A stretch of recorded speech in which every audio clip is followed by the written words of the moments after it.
Hello all எல்லாம் ரொம்ப நல்லா இருப்பீங்கன்னு நினைக்கிறேன். நான் ரொம்ப நல்லா இருக்கேன்.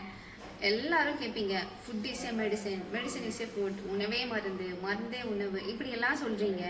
அது எப்படி நீங்கள் ஃபுட்டு சாப்பிட்டா எல்லா நோயும் சரியாக போயிடுமா? நானும் இப்போ சாப்பிட்டுட்டு தானே இருக்கேன். டெய்லி காலையில் 2 மினிட்ஸில் மேகி செஞ்சு சாப்பிட்றேன். நைட் ஆனால் ஹோட்டலில் போய் நல்லா பிரியாணி சாப்பிட்றேன், நிறைய ஃப்ரைட் ரைஸ் சாப்பிட்றேன், சப்பாத்தி சாப்பிட்றேன். இதெல்லாம் நான் ஹெல்த்தியாக தான் சாப்பிட்டுருக்கேன். ஆஃப்டர்நூன் கூட நான் நல்லா ஹெவி மீல்ஸ் எல்லாம் சாப்பிட்றேன்.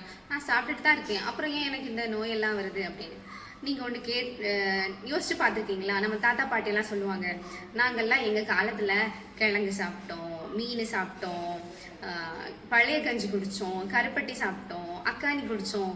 அப்போல்லாம் நாங்கள் அவ்வளோ ஹெல்த்தியாக இருந்தோம். எங்களுக்கெல்லாம் உங்களை மாதிரி எந்த வியாதியும் வரல, நாங்கள் ஹெல்த்தியாக தான் இருந்தோம்.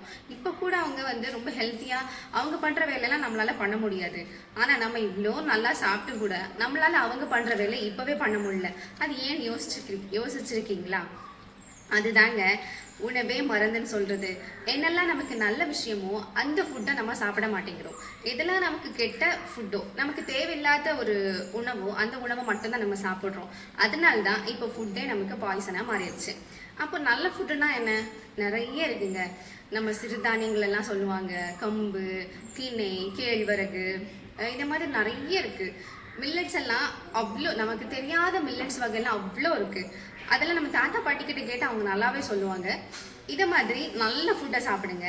தேவையில்லாத இந்த ஃபுட்டெல்லாம் கொஞ்சம் கம்மி பண்ணிடுங்க. நல்லா கம்மி பண்ணுங்கன்னு சொன்னால் நீங்கள் கேட்க மாட்டீங்க. அதனால கொஞ்சமாக கம்மி பண்ணிக்கோங்க. தேங்க்யூ. இதை மாதிரி யூஸ்ஃபுல்லான வீடியோஸ்க்கு மறக்காமல் நம்ம பேஜை ஃபாலோ பண்ணிக்கோங்க. இந்த வீடியோ பிடிச்சிருந்தா மறக்காமல் லைக் பண்ணுங்கள், ஷேர் பண்ணுங்கள் அண்ட் சப்ஸ்கிரைப் பண்ணிக்கோங்க.